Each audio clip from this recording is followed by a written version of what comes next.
yaa ngi mel ni ku ñu tànn ci seen biir jagleel ma mu mel ni may góor gu ëpp chance ci am lu ko. salaamaaleykum yéen ñi nga xam ne yéenay teewlu Nouvelle Vision 313 tey dañuy am mbégte di ànd ak yéen ci émission bi nga xam ne moo di Kër Mado comme niñ koy defee saa su nekk rek di fi sekk waxtaan wi yaatu ak ay artistes ñoo xam ñi ne ci réew mi ca biti réew ak fépp fu waay mën a nekk di artistes ci biir réew mi rek jàppal ne dinañ la invité Kër Mado sekk ak yow waxtaan wu yaatu nga bégal say fans bu ko defee ñu bégalante tey ma dalal ndaanaan loo xam ne bu ñu nee Moussa Ngom yaakaar naa ne ñëpp xam nañ ko ci réew mi ñu gënoon ko ràññee ci Sénégambia ma dalal tey doomam borom ñaari tur yi ñii naan ko MC ñii naan ko Lia dama koy bàyyi kàddu gi mu nuyoo MC wala Lia boo ci bëgg ma wax la. waaw maa ngi nuyu àdduna di nuyu Sénégambia di nuyu worldwide di wax gars yi ne Lia ngi nii doomu Sénégambia bi doomu àdduna doomu Sénégal doomu Gambia di bëggee waa Nouvelle TV di la bëggee di la siyaar yow. merci beaucoup Lia maa ngi lay dalal bu baax di am mbégte feggoo ak yow tey ci Kër Mado. waaw ñu ngi nii maa ngi Dakar démb laa jëlee ko Banjul maa ngi nii tey Dakar ne ci ay projet waaw ma am trop feel to happy to ñëw seen TV bi doon sañoon waaw comme ñoom Tafa yaa. merci beaucoup sama question bu njëkk dama koy dooree ci sa papa di Moussa Ngom parce que doonoon na nit boo xam ne ñëpp respecté woon nañ ko ci diggante Sénégal ak Gambie mu mel ni li nga xam ne moom la doon joué nekkoon na rôle boo xam ne ñu bari dañuy jàpp ne Sénégal ak Gambie bu ñu demee ba link boobu di dox ba léegi sa papa Moussa Ngom boobu moo ko waral ana tey jii ban message ngay jàllale ci loolu. waaw li may wax rek ne Moussa gaa yaa ngi fii di bëggee suma boroda suma mag suma xarit Youssoupha Ngom mu ngi Australie di bëggee waa kër ga yëpp sama yaay awa jóoba jibba awa bi ñaawul benn yoon waaw di wax rek comme ne Moussa artiste la Moussa révolutionnaire la Moussa lépp la Moussa li ko ñoroon mooy musique Moussa bëgg doon sax xaalis Moussa liggéey yéene moo doon Sénégal ak Gambie ca kaw ca kanam yéene mooy Afrique ca kaw ca kanam Moussa liggéeyatu alal sax liggéey pour xaalis. ñu gis la nga commencé ci hip hop bi ñëw ci mbalax bi ana lan moo ko waral. waaw dama dem ba xam ne def naa hip hop Gambie xam nañ Lia ñu xam nañ MC ma gis ne léegi man maa ngi tukki gis naa ne léegi gis naa yeneen musique ma am ci boobu envie def beneen album boo xam ne album mbalax la mu génn Sénégambie bëgg ko vraiment mu nekk loo xam ne maa ngi ciy bëggee mboolem ki yeewoo Gambie di ci bëggee Sénégambie yëpp waaw ñu ngi liggéey album bu bees ak Jëli Bakku yaa de sama papa sama xarit yaa. musique bi nga xam ne tey jii moom ngay def le fait que Moussa Ngom nekk sa papa. moo tax nga koy def wala da nga jóg di musique parce que sa passion la. waaw li ma gëm la xam nga doomu jaan la nit ki moom li nga nàmp bokkut ak lu ñu la may bokkut ak loo doon man dama ko doon man ci musique laa juddoo man alalu musique laa su ma ko defoon sax su ma fekkee maa ngi def rek ma war a dóor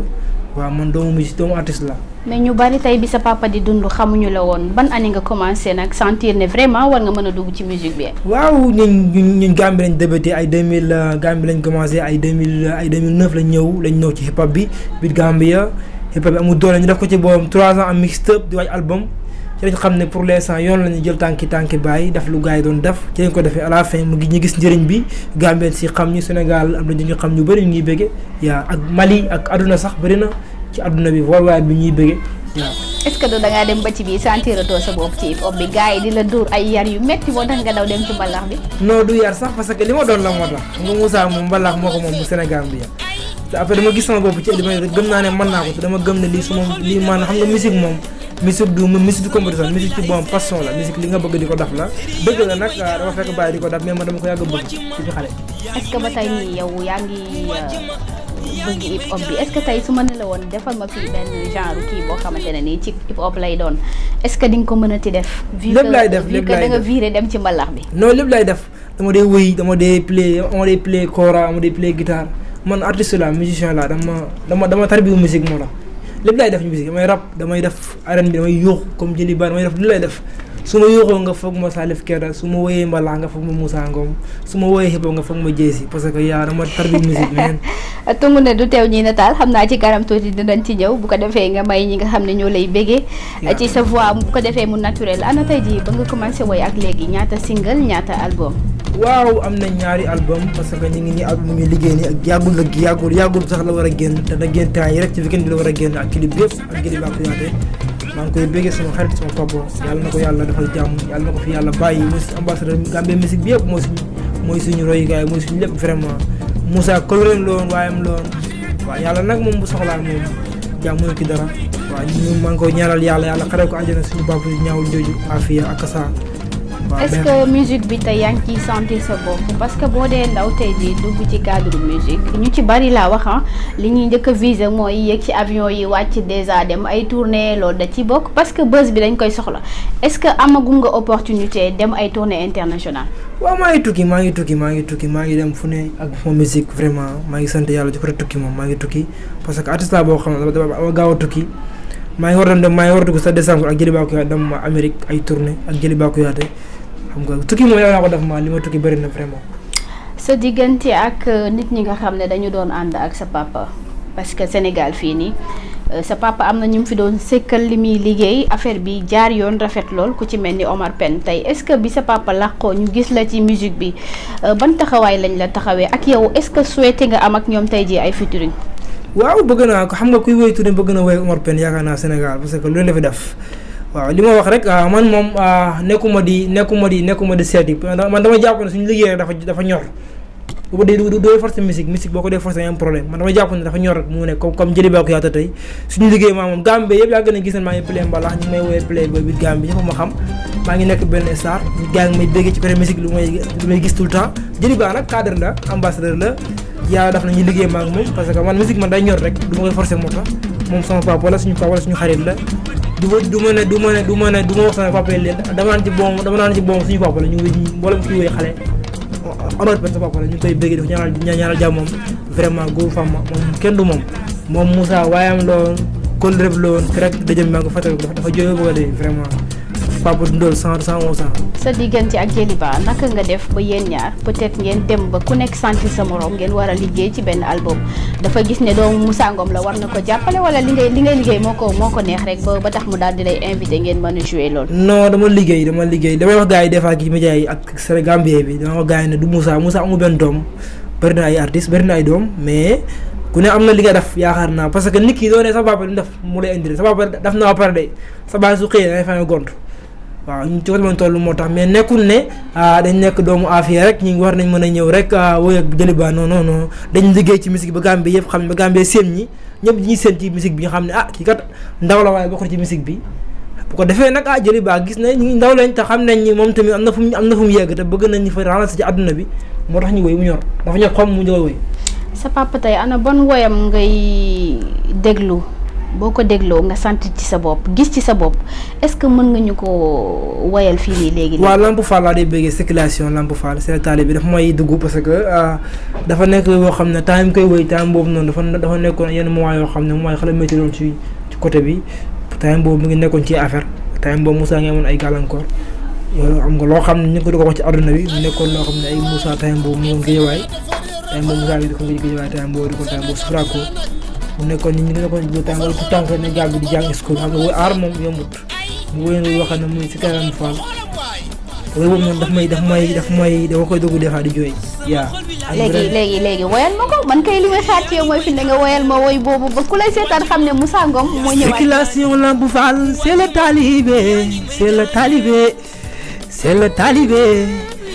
talibé circulation Lamp Fall c'est le talibé yàlla buur la nit mbër la li nga jëf rek moo lay fay circulation Lamp Fall c'est le talibé soxna mooy sa yaay Moussa mooy sa baay circulation Lamp Fall c'est le talibé. boobu dafa may dugg man su ma ko dee damay jooy parce que xam naa lu may wax doo ko mën a xam waaye suma Youssoupha Ngom si daane Ismaïla dañ bàyyi xel dat son fu ñu fekkoon maam yéemaan. est-ce que pare nga tey jii pour rendre hommage sa papa boobu tey def benn soirée boo xam ne defoon nañ ko di nga defaat invité ay ndaanaan yoo xam ne ñi mu sekkaloon jàmm lañu ku ci mel ni Omar Pène sànq maa ngi la koy wax Youssou Ndour ak yeneen ndaanaan yi ci biir réew mi. waaw defoon nañ benn soirée yàggul dara ba avant corona bi fii nii fii la fii naka la fii maa ngi bëggee suma grand suma xarit Doudou ndeysaan Doudou ku baax a ngi noonu borom Almadi moom dafa bëgg Moussa ba bu gisee bëgg Moussa day bëgg ndeysaan dafa leen temps ba soirée bu mag commencé Moussa Ngom ñu invité artistes yi bëree bëri gaa ñoo nañ fa vraiment jàpp ci soirée bu mu fes tëpp dafa daf ko ci boobam daf ko seen sele bi seew daf fes tëpp dama kontaan parce que après dama wéy ñu kontaan vraiment artiste ñëw nañ jàpp ci soirée bi ñëpp a ñëwoon ñëpp vraiment ñu bëri ñëwoon nañ fa mënuma lim mais maa ngi bëgg ñëpp tey moo nekk sax dama après sax ci woon dama tukki woon amoon temps pour jël média mais maa ngi bëgg ñu fa ñëwoon ñëpp vraiment commence à Moussa Ngom le 8 février la woon peut passé. musique bi tey est-ce que yëg nga ci sa bopp carrément yaa ngi ci gagné sa wërsëg parce que gis nañ ne léegi dafa saturé ku jóg woy et puis woy nu mu demee léegi mën nañ ne sax dafa bekkoor musique léegi parce que ndaw yu bari yàq nañ ko woy lu la neex ci anam boo xamante dem nañ ba mag yi fi nekkoon jóg nañ kenn ku nekk di wax ne musique bi ndaw yi dañ koo yàq parce que naam ñu ci bari jëlatuñu seen i woy waaye woy jàmbur la ñuy woy ba tax na xaalis amatul est-ce que yaa ngi yëg sa bopp carrément ci musique bi. waaw maa ngi liggéey parce que maa ngi tëgg ay soirée Gambie le 10 maa ngi Kaolack le 10 bi maa ngi war a jouer Kaolack Kër de Ville ak suñu yaay suñu xarit Mariama Sarr parce que dañu liggéey ci musique yi ñu ciy sant yàlla bu baax parce que affaire yi moom doon na lépp ñoo na waaye ñu ngi sant yàlla di ñaan yàlla mu yokku. est-ce que am na ñoo xam ne tey jii ñu ngi ci sa ginnaaw di la jàppale. waaw ñu ngi bëggee ñëpp di mel ni Soxna Faye Biram di bëggee ñu bëree bëri di bëggee suma xarit Mohamed Cissé suma xarit la da ciy jàpp bu baax a baax di ci bëggee ñoom Cheikh Badji borom Allemagne di ci bëggee jëli baaku yaay jabaram Fatmata moom suma waay la waaw en fait daal suma limee danaa juum di bëgg ñu bëri ñoom King Mac ak suma xarit suma nijaay suma waay suma lépp Ndianko Cissé borom mën na sabax borom mairie mën na sabax moom fu ma tëgg mu ñëw fa kooku kenn du moom yàlla jaamam yàgg. lan la ñu mën a xaar ci yow ci say projet. waaw album baa ngi ñëw léegi parce que pare na single bi ma mag jëli baa ñoo ko def album bi moo nekk ñàkk naa mu nekk son boo xam ne Gambie fa koy xaar ñàkk naa waaw vraiment. léegi ci kaw ñàkk naa boobu balaa ñuy tëj émission bi. waaw est-ce que mën nga ñu expliquer réellement lan moo waral le mot ñàkk naa. waaw ñàkk naa benn affaire la maa ngi koy doog a wax ci plateau nag parce que dafa war a génn dans quelques jours dafa war a génn dal son bi ñàkk naa moo tudd ci boobam benn son la benn affaire la comme nga am koo bëgg mu bëgg la tellement xam ngeen dund di loof yaa ngi moom après ci boobam nga bëgg ko jabar gaañoo yow géwél nga dañ la ko may soo yow nga taxaw expliqué ne yaa ñàkk naa. ci côté trahison wala côté peut-être léegi naa la nga koy woowee ñàkk naa boobu tey est-ce que mën nga ñu démontrer lan moo waral la moo ñàkk naa. waaw ñàkk naa boo ko déggee moom xalaat la wax la rek comme ceex la mais ñàkk naa bi moom mooy ñàkk na ci nga bëggoon sant di nga am ko ñàkk ci nga bëggoon nga ñàkk nga dundoon sa life nekkoon moom xale di dund ak moom bokk moom classe bokk moom école nga xëy ñàkk ko nga ñaan ko yaayam ne yow baayam ne géwél nga duroo may doom. histoire boobu loo dund réel la wala da nga ko créé nii rek. non dund ma loolu mais am na ko dund wax ma ko parce que dañuy xalaat ay artistes après ay géwél lañ tamit. sànq dégg naa la ci sa biir yi wax nga wax que doomu Moussa yi est-ce que doomu Moussa yi yow rek yaa ciy woy wala sa yeneen frères yi dañuy woy. yooyu bëri na Youssoufa Ngom day woy Fallou day woy bëri na ñuy woy vraiment Ses Ngom day woy parce que Moussa famille géwél la famille Ngomeen ay géwél la Abdou Ngom la Moussa Ngom Ibel Ngom Faye Ngom Alaaji Ngom bëri na ay famille la ku ne sax ñu bëgg woy këru artiste la vraiment Moussa nag moom dafa ñëw doon pour moom dafa ñëwoon pour ci boobam bay waar bi ñëpp bay tool bi ku ne ci boo gis sa bopp. mais yow daal yaay stade. waaw man naa am loolu yàlla wax waaye daal xam nga du ma wax. yaay stade bi daal. non bëri na stade maa ngi bëgg sama frère sama xarit sama mag sama waaye sama doomu yaay sama lépp Youssoufa Ngom moom sama waaye la mooy taw Moussa. mais le fait que yéen ñëpp ngeen bëgg a woy seen papa daf leen fi bàyyi label wala da ngeen di débrouiller yow. non parce que Moussa balaa muy dee gars yi ngi tukki balaa muy gën àdduna ñu ngi tukki am na ñuy tukki parce que balaa muy dee Youssoufa Ngom tukki na Oumy Ngom tukki na ñu bëri tukki nañ parce que musique moom yaakaar naa Gambie moom ku xam Gambie xam tukki waaw balaa muy dem ñu ngi doon si parce que musique moom bu ci yaakaar kenn vraiment Moussa nag am na fi bàyyi na fi expérience bi bàyyi na fi xam-xam bi bàyyi na fi orchestre bi bàyyi na fi lu bëri mais ku ne man moom pour le moment newuma di liggéeyal kenn sama bu lay liggéeyal orchestre sama bu lay liggéey maa ngi Sénégal des fois Gambie parce que sama mari sama orchestre bi ma ci boobu maa ngi ko tuddee ci boobu Sénégal yooyu baan naa ko tuddee. nga doon tey ji ndaw xam naa ne foofu la ñuy tëjee sax benn sujet d'actualité boo xam ne yaakaar naa ni en tant que jeune porteur de voix di nga ci mën a am loo ci andi tey ji góor ñu ci bari tey bàyyi nañ seen langue gi mais dara safu leen lu dul jigéen.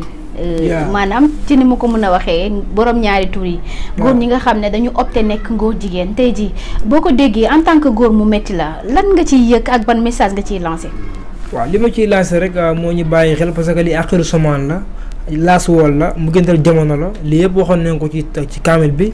yëpp solo daal mooy daal foog ci boom gouvernement bi wax ci parce que comme réew mi ni Sénégal réew mi ni Gambia foog ñu am ci boom président yoo xam ne dañoo xoolal muslim pour ñu mën a aar loolu mais nag li ëpp solo gi mooy maalo mi ci boom lu ko suloo ko bëri parce que président yi africain yi yàlla ma yàlla baal dañ des a nekk dëgg réalité parce que dañuy dawal tout le temps ci boom hypocrite la ñuy dawal xaalis mën a gënal ci boom seen public waaw loolu bu amee ci réew rek dara du baax loolu moo dal Afrique moom léegi ci boom dañ jënd Afrique ci boom léegi ci boom dafa ñàkk yaay Afrique léegi dafa amatul yaay léegi bàyyi la am moo tax Afrique dafa xalaat am problème boobu la am léegi Afrique léegi baaram amatut danga gis ay góor jigéen comme Gambie léegi su ma dëkk nu mel léegi ay góor jigéen avant léegi bu Gambie bëri na léegi ci boom agresseur bëri na rek te nit maa ngi wax gars yi ne ku mel ne Adama Barrow su ma déggee maa ngi koy wax ne ko mu yokk ci boom sécurité bi vraiment Gambie yaa ngi am problème yaa ngi dee yaa ngi agressé ni seen oto yi xam nga lu ku mel ni Gambie réewu Sénégal réewu l'islam la foog ñu bàyyi ci xel fi ñu jiyee ko nit ki loo bon fàtteel fi nga